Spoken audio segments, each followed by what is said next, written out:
আসসালামু আলাইকুম। Hello everyone, আজকে আমি আপনাদেরকে চিকেন সাসলিক রেসিপি তৈরি করে দেখাবো। এখানে 2 কেজি চিকেনগুলো এখন ম্যারিনেট করব। লবণ 1 চা চামচ, টক দই 3 টেবিল চামচ, লাল মরিচের গুঁড়ো 2 চা চামচ, গোলমরিচের গুঁড়ো 1 চা চামচ, আদা বাটা 1 টেবিল চামচ, রসুন বাটা 1 টেবিল চামচ।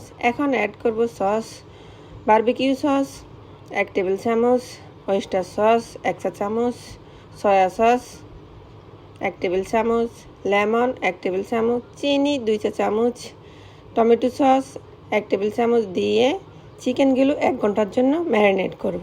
ম্যারিনেট করার পরে এখন চিকেনগুলো ফ্রাই করব, 50% কুক করব। চুলা ফ্রাই প্যান বসিয়ে বাটার 1 টেবিল চামচ, রসুন কুচি 1 টেবিল চামচ দিয়ে চিকেনগুলো 50% হাই হিটে কুক করে নেব।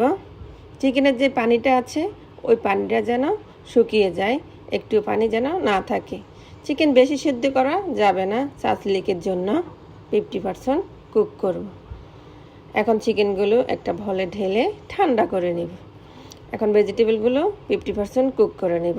পেঁয়াজ হাফ কেজি, গাজর 2টা, শিমলা মরিচ 2টা, ক্যাপসিকাম হাফ কেজি দিয়ে সাসলিকের মশলা দিয়ে সবজিগুলো ফ্রাই করব।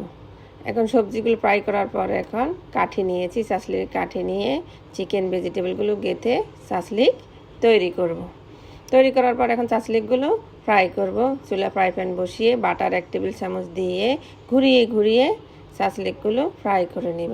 এখানে যে চিকেন ভাজা সসটা ছিল ওই সসের সাথে এখন বারবিকিউ সস, টমেটো সস, চিনি 2 চামচ মিক্সড করে ভালোভাবে এখন সস সাসলিকের উপরে হালকাভাবে সুন্দর করে ব্রাশ করে দিব ঘুরিয়ে ঘুরিয়ে।